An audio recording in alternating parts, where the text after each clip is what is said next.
There is belief, and then there is skepticism. Between the two lies a vast territory of questions and the unknown. What if reality is far more complex than we have been willing to perceive?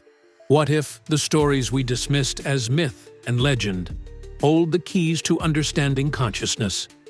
From ghostly encounters to inexplicable lights in the sky, humanity has always sensed there was something more out there. Some call it paranormal, and others call it the divine. Some look to the stars for answers, while others search within. Philosophy asks, why? Theology asks, who? Science asks, how? And we ask ourselves, what if? We stand at the meeting point, a place where the veil between realities is thinner than you might think. This is the crossroads of the veil.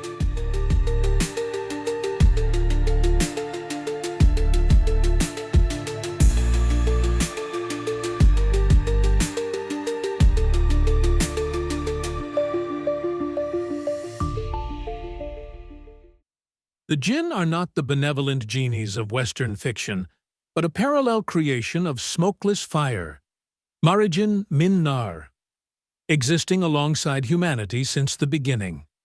Islamic texts and global lore describe them as intelligent beings with societies, families, free will, and the capacity for both good and evil. They inhabit desolate places and can even be in our homes, unseen. Their history is deeply intertwined with ours, marked by temptation and unexplained events.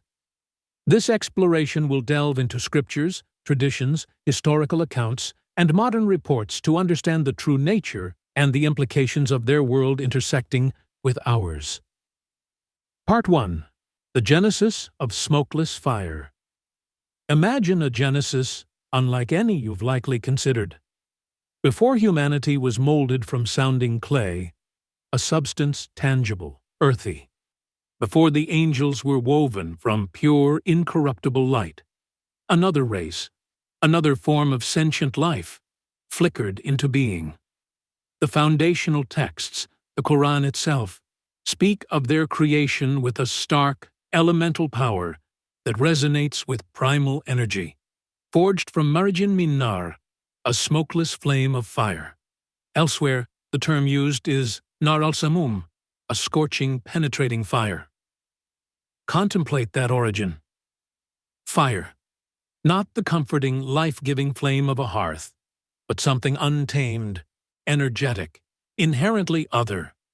It evokes images of pure energy, rapid transformation, immense power, but also uncontrollable danger, volatility, potential destruction.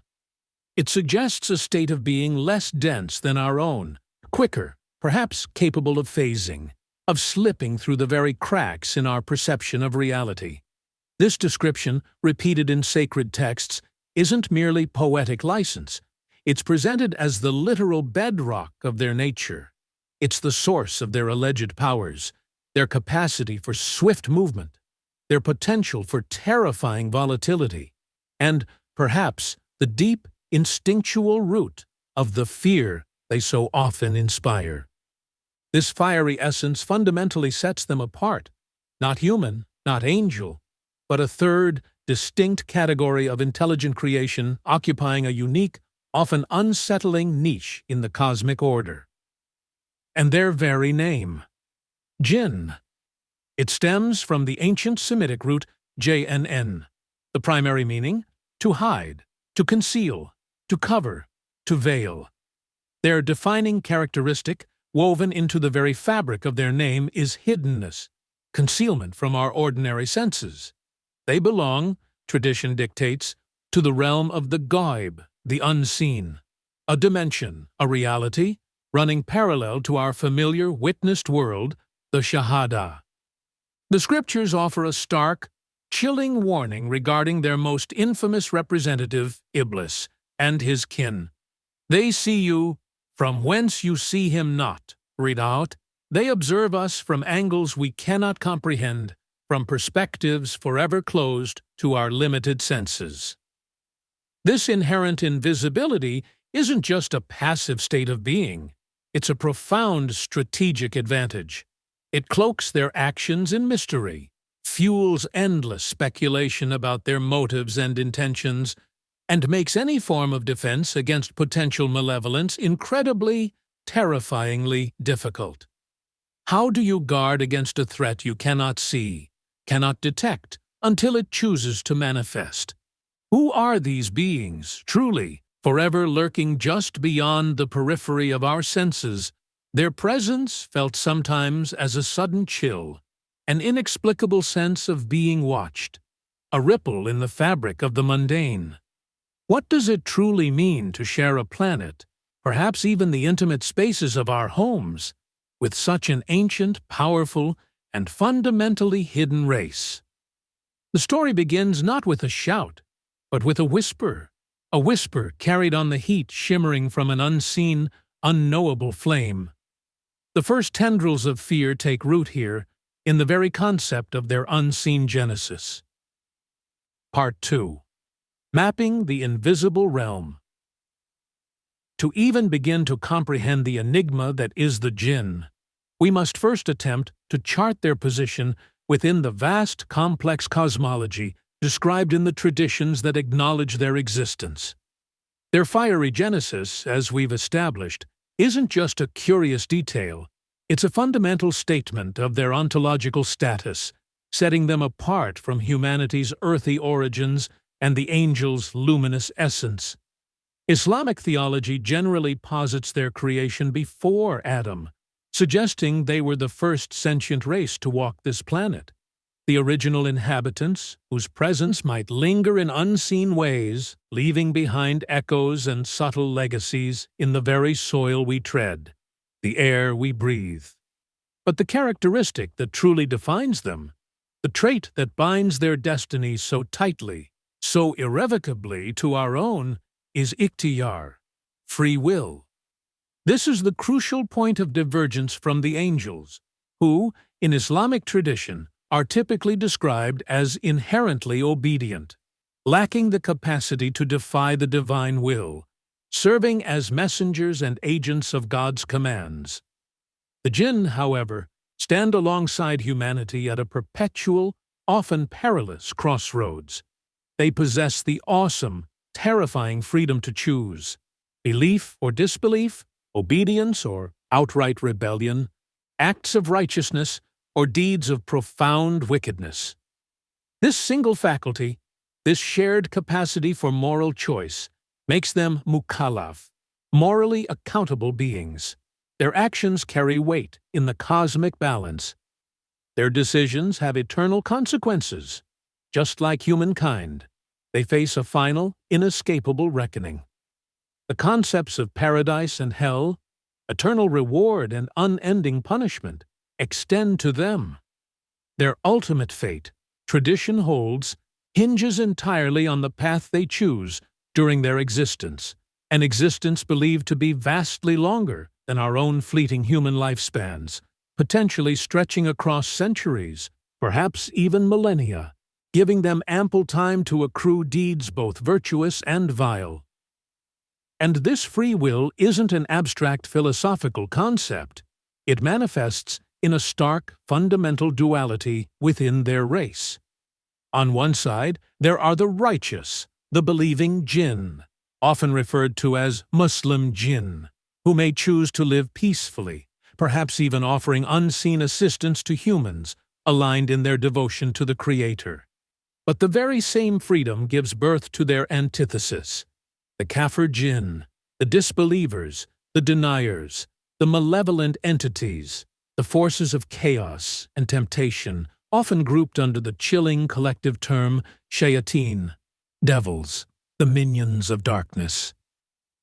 At the apex of this rebellion, casting a long shadow across creation, stands a figure of primordial defiance, a name that resonates with temptation, arrogance, and eternal enmity, Iblis. Often equated with Satan in Western traditions, the Quran makes a crucial distinction regarding his origin. Iblis was of the Jinn. His story is pivotal, the foundational myth explaining the fractured relationship between Jinn and humanity. When God commanded all creation, angels and Jinn alike, to acknowledge the newly formed Adam, the progenitor of humankind, Iblis alone refused. His justification was steeped in a fatal pride, an arrogance born directly from his fiery essence. "I am better than him," he declared, his voice ringing with celestial hubris. "You created me from fire and created him from clay." This single act of defiance, this assertion of fiery superiority over the perceived humility of earth, ignited an eternal conflict, a spiritual war declared between the descendants of Iblis and the children of Adam. The very elements of creation, fire and clay, became symbols in an ongoing cosmic struggle for dominance and devotion. Though typically invisible to our eyes, the Jinn are not portrayed as formless specters or ethereal wisps. Tradition describes them as possessing ajsam, bodies. Subtle bodies, yes, composed of that strange, smokeless fire, less dense than our own flesh and bone, but bodies nonetheless. This corporeal nature, however subtle, implies needs and functions that echo our own existence. They are believed to eat and drink, though their sustenance might differ from ours, to procreate, forming families and lineages. They are said to organize themselves into complex societies, complete with hierarchies, tribes, rulers, courts, and laws, mirroring human civilization within their hidden dimension. They experience the cycles of life, build communities, engage in conflicts, and ultimately they face death, though their perception of time and the length of their lifespans remain vastly different from our own. But the belief in these powerful unseen entities didn't materialize out of thin air with the advent of Islam. The windswept deserts, the crumbling ruins, the deep caves of pre-Islamic Arabia were already teeming with tales of spirits. Some were feared as malevolent desert demons, haunting desolate places, taking the forms of snakes or wild beasts, blamed for misfortune and illness. Others might have been ancient nature deities, spirits intrinsically tied to specific locales, wells, mountains, sacred groves, gradually overshadowed by more prominent gods within the complex polytheistic pantheon of the time. Poets and soothsayers, the mystics of their era, claimed inspiration from the Jinn, viewing them as conduits to the unseen world, sources of hidden knowledge and poetic fervor. The Quran itself acknowledges and explicitly condemns the pre-Islamic practice of humans seeking refuge or protection from powerful Jinn, particularly when traveling through dangerous territories, a clear testament to the power and fear these entities commanded in the pre-Islamic imagination. Islam, while unequivocally affirming the existence of the Jinn, fundamentally reframed their status and significance. They were not gods, not independent powers capable of challenging the divine, but creations entirely subordinate to the one supreme God, Allah. Seeking their aid, offering them worship, or relying on them for protection became strictly forbidden, classified as shirk, the gravest sin in Islam, the act of associating partners with God. The ancient spirits were acknowledged, their reality confirmed within the new monotheistic framework, but they were stripped of their divinity and placed firmly within the hierarchy of creation, subject to the same divine laws and judgment as humanity. So, the stage is meticulously set. Imagine this hidden reality, existing just beyond the veil of our perception. A race born of smokeless fire, ancient beyond human reckoning, generally invisible, yet possessing subtle, powerful bodies. They live extraordinarily long lives, build complex societies mirroring our own, and crucially, wield the double-edged sword of free will. This freedom creates a spectrum ranging from righteous believers to malevolent devils, led by the primordial rebel Iblis, locked in an eternal spiritual conflict with humanity. Their existence predates ours. Their hidden world intersects ours in countless, often unsettling ways, and their ultimate destiny is forever entangled with that of humankind. They are the Jinn, the elusive architects of an invisible realm, their presence a constant low-frequency hum beneath the surface of our perceived reality, a source of endless fascination and deep-seated fear. Part 3. Encounters at the Edge of Reality.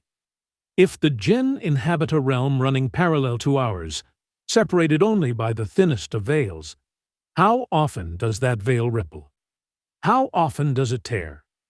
The vast body of lore, spanning centuries, continents, and cultures, is saturated with accounts suggesting that the boundary between their world and ours is far more permeable, far more fragile than we might comfortably assume.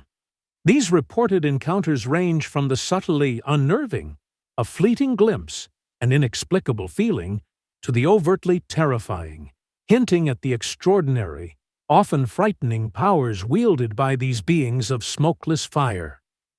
Their unique origin, that energetic, elusive fire, is said to grant them abilities that defy the known laws governing human existence. Shape-shifting is perhaps the most notorious, the most widely discussed, and the most paranoia-inducing power attributed to them. They can allegedly assume virtually any form imaginable. They might appear as perfectly ordinary humans, melting seamlessly into a bustling crowd, or appearing suddenly on a lonely road. Their true, fiery nature hidden behind a convincing, mundane facade. Or, more unsettlingly, they might manifest as animals. Snakes and black dogs recur with chilling frequency in the folklore, creatures often laden with symbolism of ill omen, hidden danger, or connection to the underworld across many cultures. But accounts also speak of them taking the form of cats, sometimes unnervingly large or behaving strangely. Camels, wolves, scorpions, lizards, even swarms of insects, or, in the most terrifying tales, monstrous, hybrid forms that defy earthly biology and rational description. This mimicry is not just camouflage, it's a tool for observation, for interaction, sometimes benign, perhaps even helpful in obscure legends, but often chillingly for deception, for luring victims, for inspiring terror. It breeds a primal, deep-seated unease, the feeling of being watched by an animal whose eyes hold an unnatural intelligence, the sudden appearance of a stranger who seems slightly wrong, out of place, their features subtly distorted, their presence radiating an indefinable chill. Speed is another of their reported hallmarks. They are described as capable of traversing vast distances, crossing continents, perhaps even dimensions, almost instantaneously. Think back to the Quranic tale of the powerful Ifrit, a specific type of jinn, offering to transport the Queen of Sheba's massive ornate throne from her kingdom in Yemen to King Solomon's court in Jerusalem in the time it takes a man to simply stand up from his seat.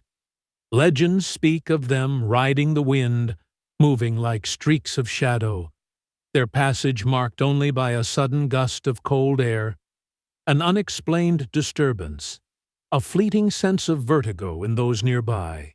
This incredible velocity, often coupled with accounts of immense physical strength supposedly sufficient for King Solomon to employ legions of jinn in the back-breaking labor of constructing his monumental temples and palaces, paints a picture of beings who can manipulate the physical world, interact with our reality, with terrifying speed and force, even from their generally hidden state. But perhaps their most pervasive, most insidious influence operates on a level we are least equipped to defend against: the psychological, the spiritual, the shayateen, The malevolent Jinn, those who have aligned themselves with the rebellion of Iblis, are described as masters of waswasa, the art of whispering, not necessarily audible words, though some accounts describe hearing faint, sibilant voices, but rather insidious suggestions, corrosive thoughts, planted directly into the fertile ground of the human heart and mind, seeds of doubt blossoming into crippling uncertainty, irrational fears amplified into paralyzing phobias, base desires stoked into uncontrollable obsessions, whispers encouraging despair, fueling anger, nurturing envy, subtly guiding individuals towards acts of self-destruction, towards sin, towards disbelief, towards turning away from the divine and embracing the darkness. It's described as a constant, subtle pressure, a spiritual static interfering with clarity, peace, and faith. An invisible battle waged within the silent, vulnerable confines of one's own consciousness, often exploiting existing weaknesses and anxieties. And then there is the ultimate violation, the interaction that inspires the most profound dread, the scenario that forms the basis of countless horror stories and real-life exorcism accounts. Possession. The belief that a jinn, almost invariably a malevolent one, can invade the physical sanctuary of a human body, seizing control, overriding the host's will, manipulating thoughts, dictating actions, even speaking through their mouth, is a cornerstone of jinn lore and a source of deep-seated primal terror across many cultures. Accounts describe horrifying transformations, individuals suddenly exhibiting strength far beyond their normal capacity, requiring multiple people to restrain them. Voices changing pitch and timbre, becoming deep, guttural, alien, sometimes speaking in languages the possessed individual has never learned, uttering blasphemies, threats, or revealing hidden, often disturbing knowledge about others present. Personalities twisting into something unrecognizable, hostile, violent, exhibiting a particular aversion to sacred objects, prayers, or the recitation of holy texts. The Quran itself seems to allude to this possibility, describing those consumed by illicit financial dealings, riba, as rising on the day of judgment, like someone beaten by shaitan leading him to insanity. While theologians and scholars sometimes debate the precise mechanism, is it a literal physical indwelling or a form of overwhelming external psychic influence? The perceived result for the victim and witnesses is the same: a terrifying loss of self, a hostile takeover of one's being by an unseen, malevolent entity. Their connection to the forbidden arts, to seer, a term encompassing magic, sorcery, witchcraft, is deeply ingrained in the tradition. Ancient tales whisper of jinn being the original teachers of these dark arts to susceptible humans. Sorcerers, it's widely believed in many communities, can perform complex, often blasphemous rituals to summon, communicate with, bind, and command jinn, forcing these powerful entities to carry out their malicious intentions. These tasks often involve inflicting harm from a distance, causing sudden, inexplicable illnesses that defy medical diagnosis, sowing seeds of discord to break apart families or marriages, causing financial ruin, manipulating emotions to drive victims to despair or madness. This represents a dangerous, forbidden inversion of the natural order. Humans attempting to wield the power of the unseen, entering into perilous pacts with entities known for their deceptive nature, risking their eternal souls for fleeting, often destructive, temporal power or revenge. Historically, an even more audacious power was attributed to them, a form of cosmic espionage. It's said that in times past, certain jinn possessed the ability to ascend towards the lower heavens, positioning themselves to eavesdrop on the conversations of angels, thereby gleaning fragments of divine decrees, snippets of future events, or secrets of the cosmos. This illicitly gained knowledge, however, was never pure. Tradition holds that what they overheard was partial, often misunderstood, and that they would invariably mix these fragments of truth with 100 lies before whispering them to human soothsayers, fortune-tellers, or their earthly allies. This made their prophecies and insights a dangerous, unreliable cocktail of genuine foresight and deliberate deception. This celestial access, however, is believed to have been severely curtailed, blocked by stern angelic guards and flaming fires, often interpreted as meteors or shooting stars, hurled at any jinn attempting to listen in, particularly after the revelation of the Quran began, safeguarding the final divine message from corruption. These alleged powers, shape-shifting into any form imaginable, instantaneous travel across vast distances, superhuman strength, insidious mental suggestion, the terrifying capacity for possession, association with forbidden magic, and access to fragmented, often deceptive cosmic knowledge paint a chilling portrait of beings capable of profound and often terrifying interaction with our world. But the Jinn are not a monolithic entity.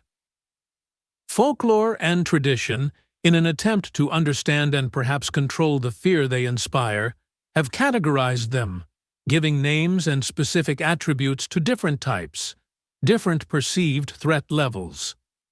There are the mighty Ifrit, often described as physically the strongest and most martial of the Jinn, known for their hierarchical, tribal societies, immense power, and often rebellious, fiery temperament.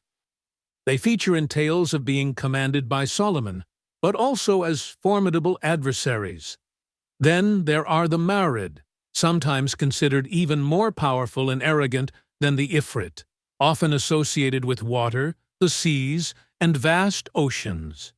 It is the Marid who feature most prominently in later, more fantastical tales, particularly in 1001 Nights, as the immensely powerful genies trapped in bottles or lamps, compelled, often reluctantly and treacherously, to grant wishes, a significant departure from their more complex theological portrayal.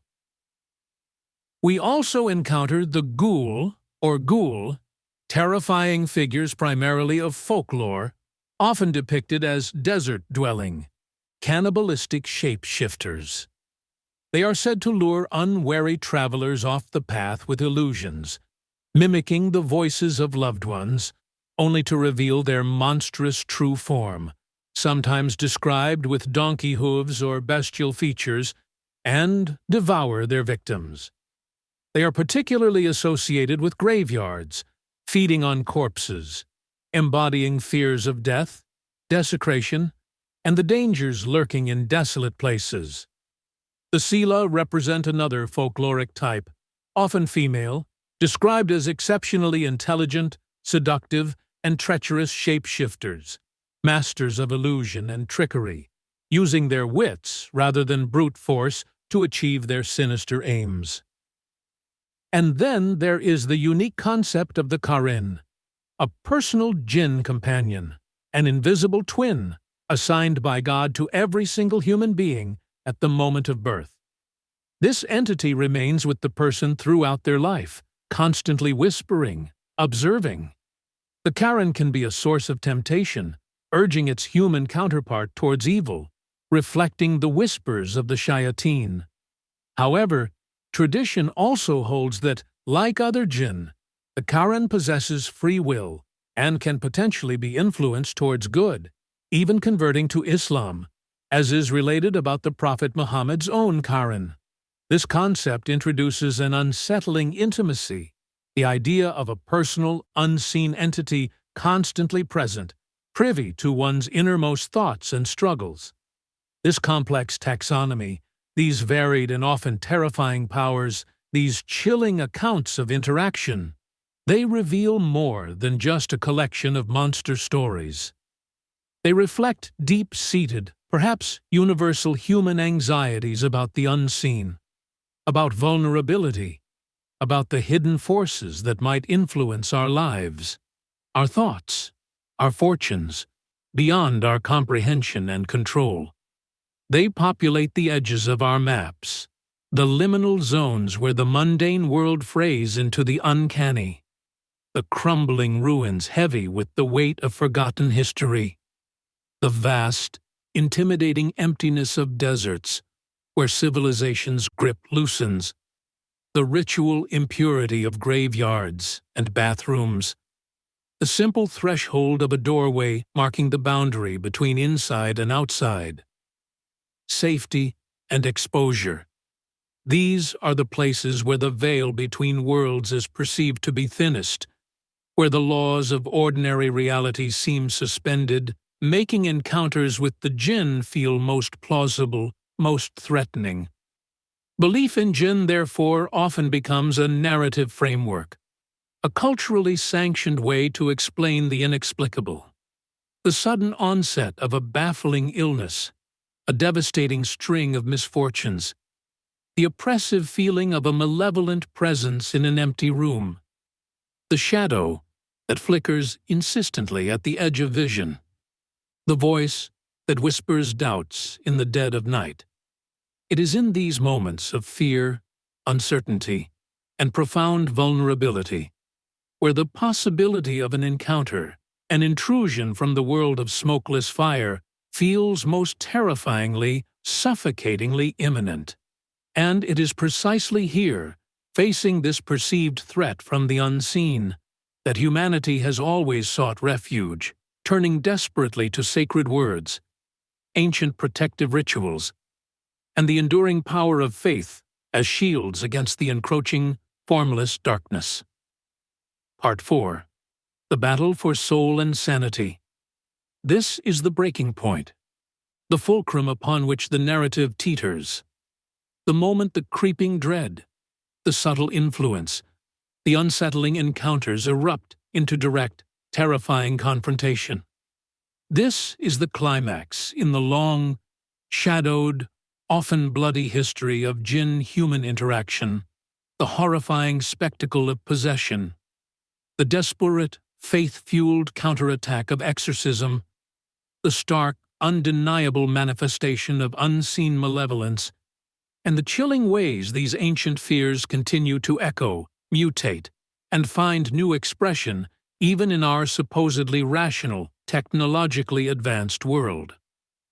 Across cultures and centuries, consistent accounts and modern documentation depict Jinn possession.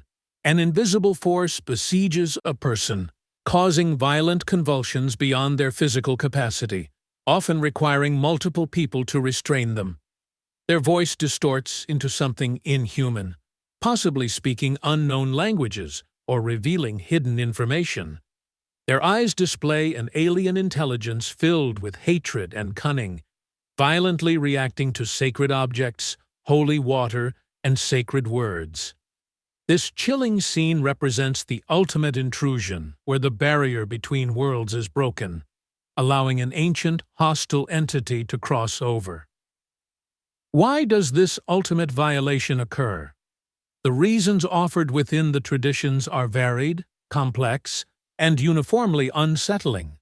Perhaps the human victim inadvertently trespassed upon a Jinn's territory, or harmed one unseen, stepping on it, pouring boiling water down a drain without uttering a protective invocation, desecrating a place they inhabit.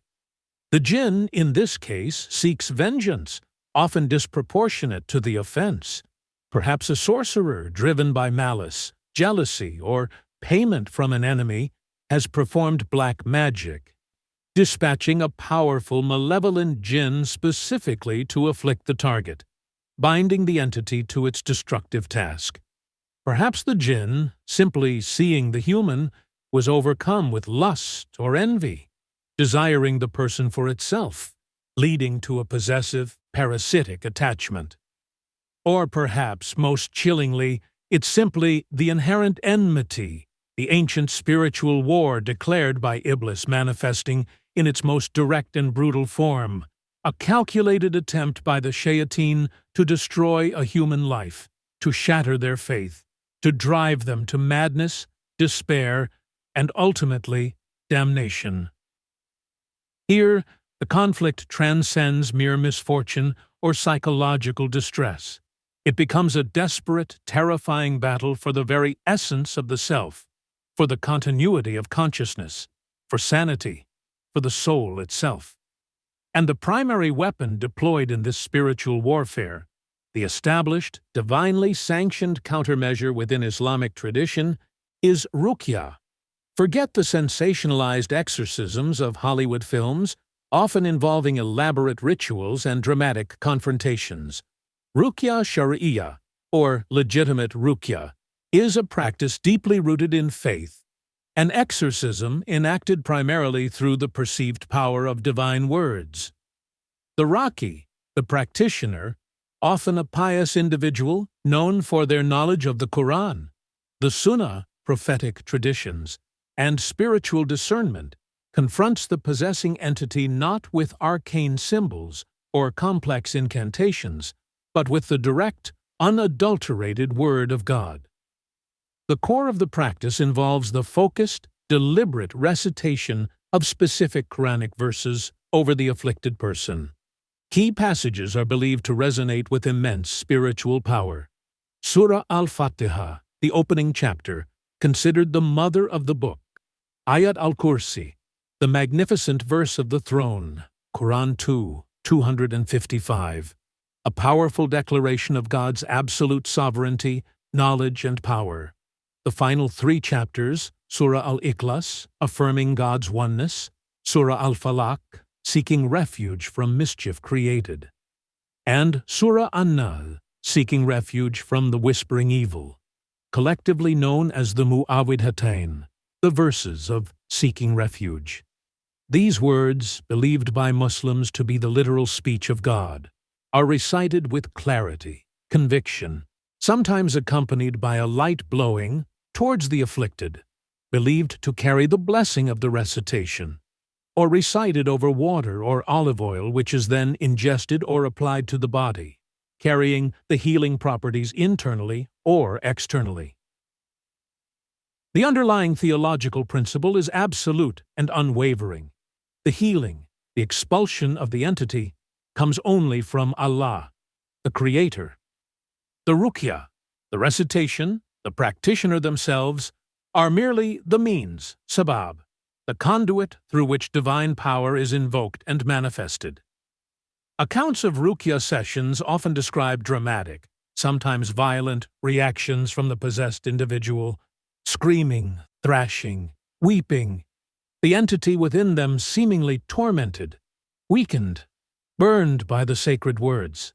Sometimes, the Jinn speaks through the host, engaging in a dialogue with the Raqi, revealing its name, its reasons for possession, its demands, engaging in a spiritual negotiation, a battle of wills, before finally being commanded, in the name and by the power of God, to depart the victim's body. Success is not always guaranteed. The strength and stubbornness of the Jinn, the faith of the practitioner and the afflicted, and ultimately the will of God, are all factors. This practice is not some obscure historical footnote. Rukia is performed widely today, across the globe, in bustling cities and remote villages, wherever Muslim communities exist. It has even adapted seamlessly to the digital age. A simple search reveals countless videos on platforms like YouTube, showcasing alleged exorcism sessions, offering tutorials on self-Rukia, providing a readily accessible resource for those seeking alternative forms of healing, particularly when conventional medicine seems ineffective or fails to address the perceived spiritual dimension of their suffering. The very existence and popularity of this online phenomenon speaks volumes about the enduring power and contemporary relevance of these beliefs in navigating distress, illness, and the fear of the unseen in the 21st century. The fringe Jinn hypothesis attempts to explain the modern UFO phenomenon by drawing parallels between Jinn characteristics and reported UFO traits: shape-shifting, impossible maneuvers, elusiveness, deceptive behavior, psychological physical effects on witnesses, and themes of control in abduction narratives. Proponents speculate that UFO encounters are simply a modern adaptation of ancient Jinn interactions. While highly speculative and outside mainstream ufology and Islamic theology, this hypothesis highlights the Jinn concept's adaptability as an explanatory framework for even the most bizarre and modern encounters with the unknown. Whether understood through the lens of spiritual warfare requiring divine intervention, as a culturally specific manifestation of deep psychological trauma finding expression through accepted idioms of distress, or even as a potential, albeit controversial, key to unlocking other modern mysteries like the UFO enigma, the climax of the Jinn narrative represents a terrifying confrontation with the limits of our understanding and the fragility of our perceived reality. It's the harrowing point where the unseen world seems to bleed most dramatically, most violently into our own, where faith becomes both shield and sword, where the boundaries of sanity fray under unimaginable pressure, and the ancient battle against forces born of smokeless fire becomes terrifyingly, undeniably present and real. Part 5. Shadows recede, questions remain. The storm of direct confrontation passes. The immediate terror, the visceral struggle subsides, leaving behind an unsettling calm. The charged stillness that follows a violent electrical discharge. The Jinn, for all their terrifying power, their ability to intrude and influence, are not omnipotent. They operate within defined limits, under laws both divine and perhaps inherent to their fiery yet created nature. Understanding these limitations, these vulnerabilities, offers a measure of reassurance, a framework for protection, a way to push back the encroaching darkness. Yet, paradoxically, exploring these very constraints simultaneously deepens the profound philosophical and theological questions their existence inevitably provokes. Their most fundamental limitation, stressed repeatedly in Islamic theology, is their absolute subservience to the ultimate will and power of God, Allah. As created beings, their power is derived, conditional, permitted. They cannot override divine decree, cannot fundamentally alter the cosmic plan, cannot act independently of God's permission. The Quran offers a powerful reassurance to believers. Surely, my faithful slaves, over them you have no power, and your Lord suffices as their guardian. Their ability to know the ghaib, the unseen, is also strictly limited. While they might possess senses beyond human capacity or have had historical access to eavesdrop on the fringes of celestial realms, gleaning fragments of hidden information, they do not possess absolute knowledge of the unseen. That belongs to God alone. What insights they might offer are partial, often distorted, deliberately mixed with falsehoods, 100 lies for every sliver of truth, as some traditions claim, making their guidance unreliable, often dangerously deceptive. Crucially, and perhaps most relevantly for those fearing their influence, they are vulnerable to the power of faith itself. The recitation of the Quran, particularly specific verses imbued with protective power like Ayat al-Kursi, the verse of the throne, or the Mu'awwidhatayn, the final chapters seeking refuge, is believed to be a potent spiritual defense. The simple act of remembering God, dhikr, consciously invoking His name before mundane actions like eating, drinking, entering a home, Bismillah, in the name of Allah. These acts of mindfulness and devotion are considered powerful shields. They can repel malevolent jinn, weaken their influence, disrupt their attempts at possession, even cause them pain, often described metaphorically in traditions as burning them or emaciating them. Maintaining ritual purity, wudu ghusl, a state of physical and spiritual cleanliness, is also believed to create an environment inhospitable to them, attracting angels and fending off shayateen who are drawn to filth and impurity. Some traditions even speak of pious, strong-willed believers possessing an aura of faith that can intimidate or overcome lesser devils through the sheer force of their spiritual conviction.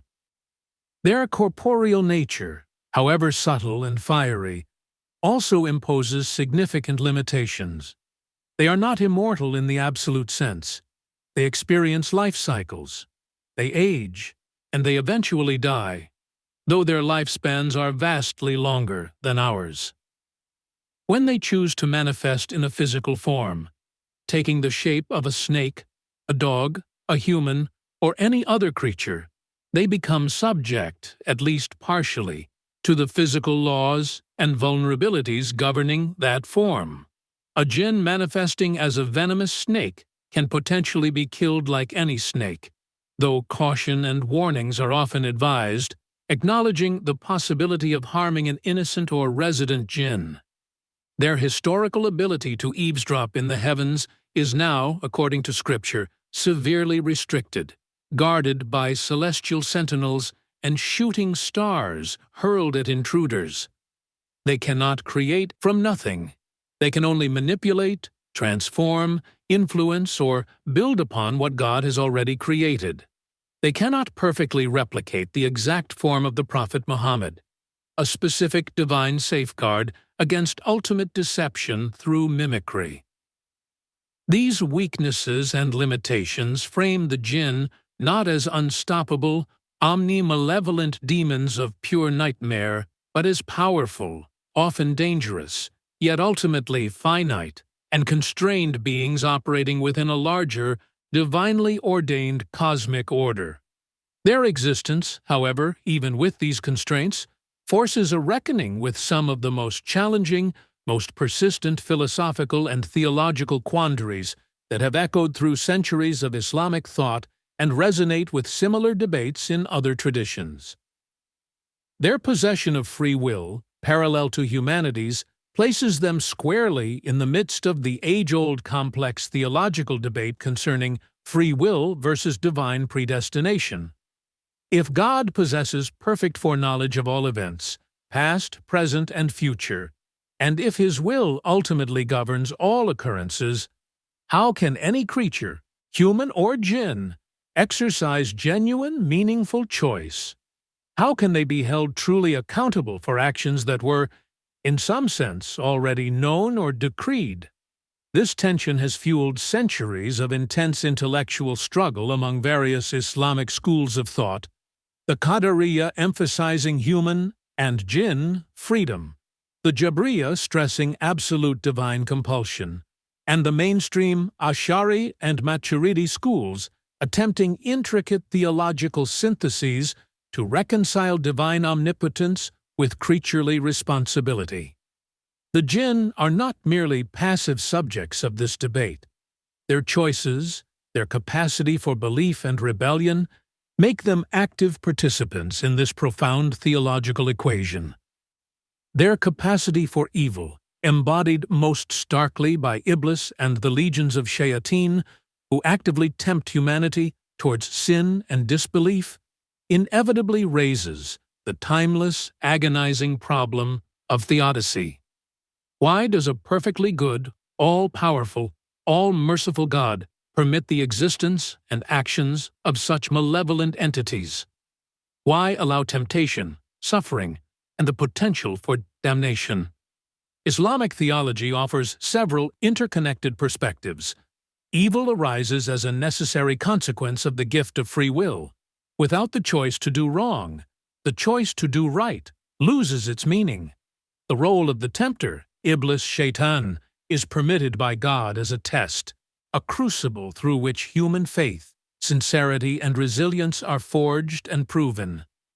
Satan's power is ultimately limited, persuasive but not coercive, unable to force disobedience upon those who hold fast to their faith and seek refuge in God.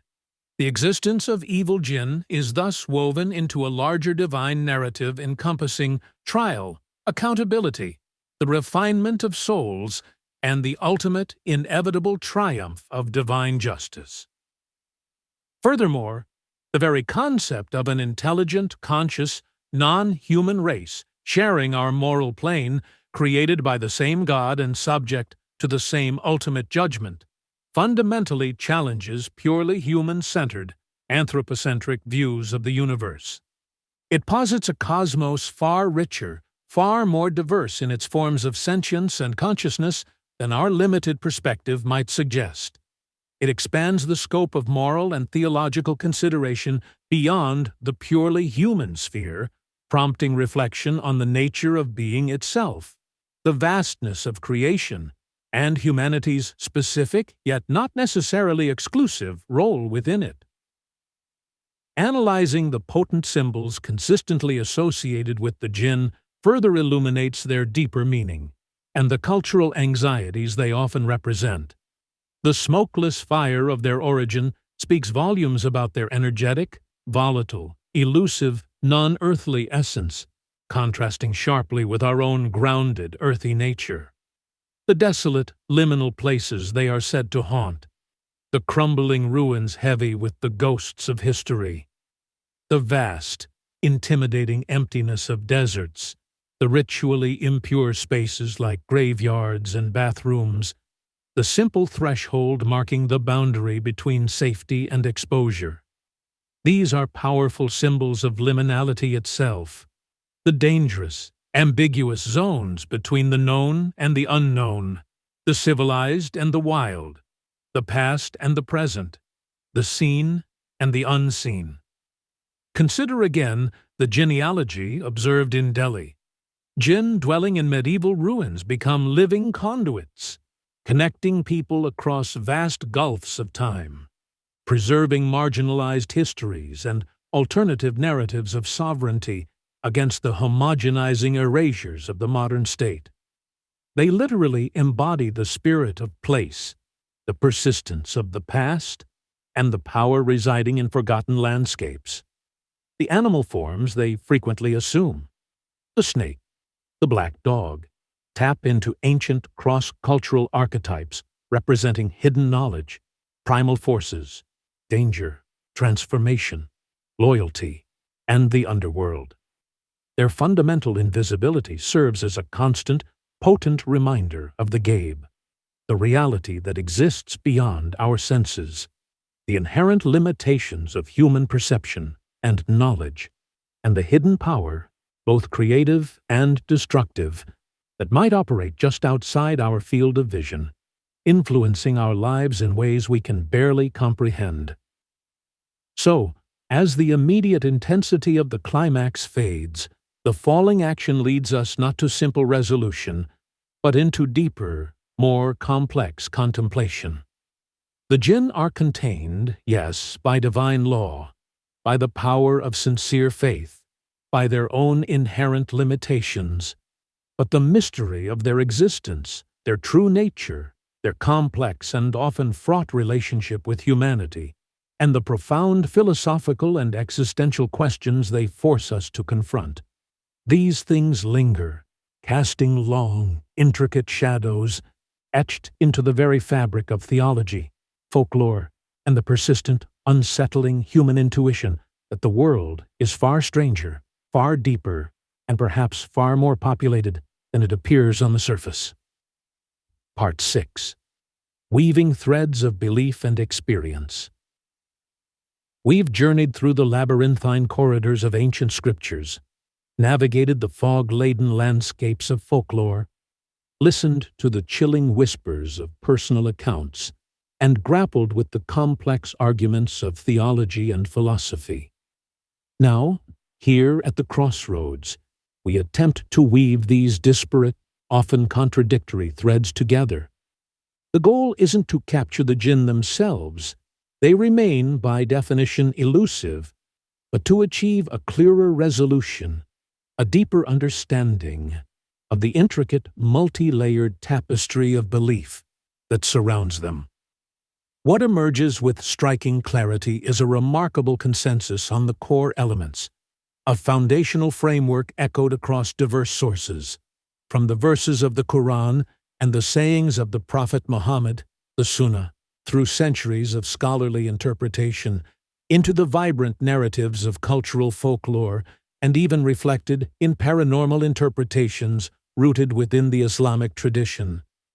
The origin from a unique, energetic, smokeless fire, the pivotal endowment of free will, leading directly to moral accountability, and the potential for salvation or damnation. The characteristic invisibility that defines their relationship with the human world. The capacity for interaction ranging from subtle influence to direct confrontation, encompassing both benevolent and malevolent possibilities.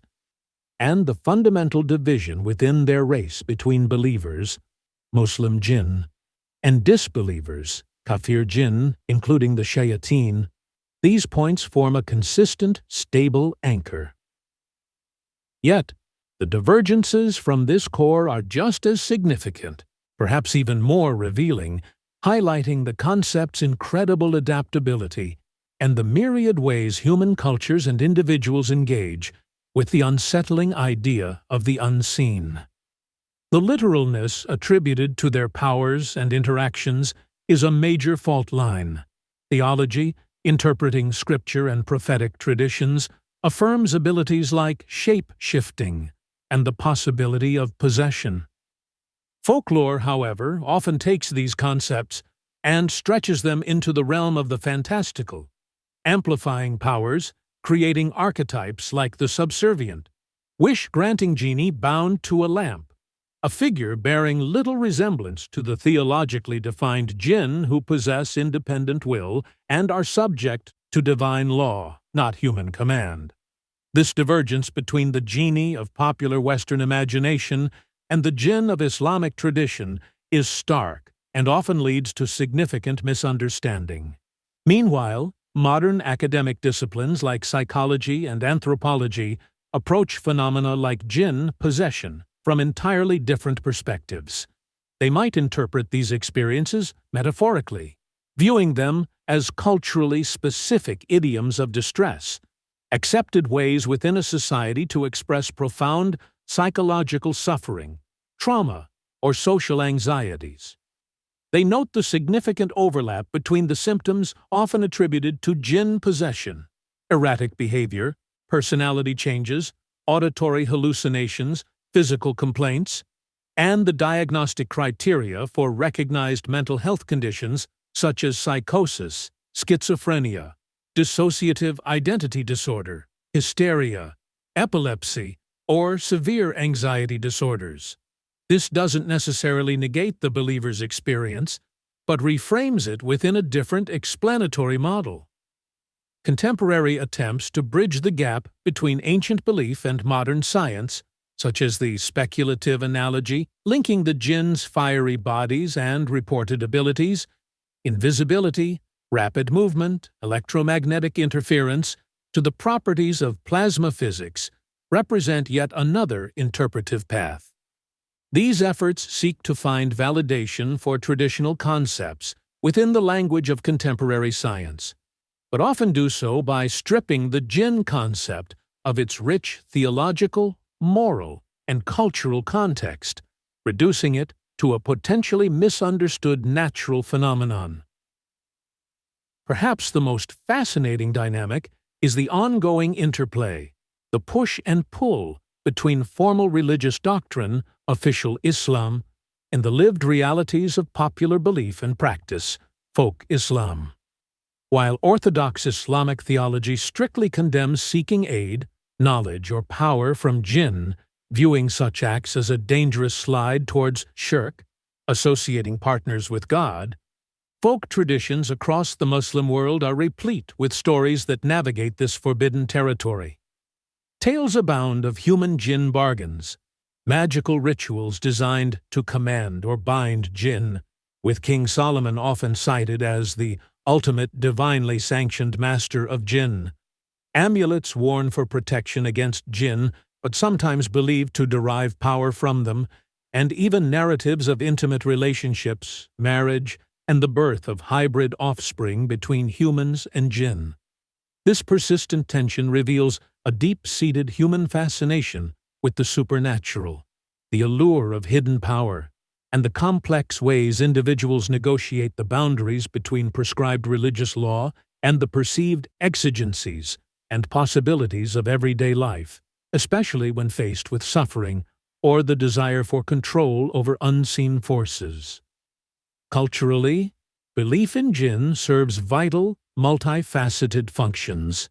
It provides coherent explanatory frameworks for events that might otherwise seem random, chaotic, and meaningless, particularly suffering, illness, and misfortune. Attributing a persistent, medically baffling illness or a sudden downturn in family fortune to the interference of a Jinn offers not just a potential cause, but also a culturally sanctioned pathway to resolution through established practices like Rukia.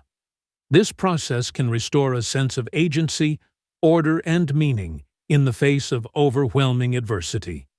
Furthermore, these beliefs actively shape how people perceive and interact with their physical environment. Landscapes become imbued with spiritual significance and potential danger. Ruins cease to be mere piles of stone and transform into potential dwellings for powerful, ancient entities. Even mundane, everyday spaces like bathrooms or thresholds require specific precautions and invocations. The genealogy practiced at Delhi's Firoz Shah Kotla provides a powerful contemporary example of this, transforming a historical ruin into a living spiritual court, a vibrant space where marginalized communities connect with a contested Islamic past, voice present-day grievances against the state, and assert a form of spiritual presence and alternative sovereignty against the backdrop of modern, often exclusionary, national narratives. Paranormal accounts, while often anecdotal and notoriously difficult to verify through conventional empirical methods, cannot be ignored when seeking a truly comprehensive understanding of the Jinn phenomenon. For countless individuals and communities, experiences interpreted as Jinn encounters, unexplained noises, moving objects, poltergeist activity, apparitions, shadow figures, oppressive atmospheres, and full-blown possession episodes constitute a profound, lived reality that significantly shapes their worldview, their fears, and their practices. Speculative connections, like the controversial Jinn UFO hypothesis, however far-fetched they may seem to some, demonstrate the remarkable flexibility and enduring power of the Jinn concept as an explanatory model, capable of adapting and being applied even to the most bizarre and contemporary anomalous experiences. So, what is the resolution we arrive at, standing here at the crossroads? It lies not in definitively proving or disproving the Jinn's objective existence in a way that satisfies all epistemologies. Rather, the resolution lies in recognizing the profound power, the deep historical roots, the cultural significance, and the remarkable psychological and sociological adaptability of the concept itself. It operates as a robust and integral theological category within the vast framework of Islam, intimately connected to core doctrines concerning creation, the nature of good and evil, the reality of the unseen, and the complexities of free will and divine judgment. Simultaneously, it functions as a dynamic and fluid cultural symbol, absorbing local traditions, evolving over time, and providing potent narratives to explain a vast spectrum of human experiences, from the mundane anxieties of illness and misfortune to the heights of poetic inspiration and the terrifying depths of encounters with the truly uncanny. The Jinn persist in human consciousness, in theology, in folklore, in fear, because they embody the enduring human engagement with mystery, the stark realities of moral choice, and the ongoing struggle to make sense of a world perceived to be influenced, perhaps even contested, by forces both visible and profoundly, terrifyingly invisible. Part 7. Echoes in the Silence. Our journey tonight, here at the crossroads of the Veil, has led us through shadowed landscapes of ancient belief, across the shifting sands of folklore, into the unsettling territory of personal testimony, and deep into the intricate architecture of theological and philosophical thought. We began with the chilling image of beings forged from smokeless fire, and we conclude now not with the bright clarity of definitive answers, but enveloped in the resonant, lingering echoes of an enduring enigma. The Jinn, as we have explored them through these multiple, often overlapping lenses, emerge as far more than the simplistic spirits or fantastical genies of popular culture. They represent something far deeper, far more complex, and for many, far more real. They stand as a distinct order of creation within the grand cosmology of Islam, brought into existence from an energetic, fiery essence, fundamentally different from humans born of clay and angels born of light.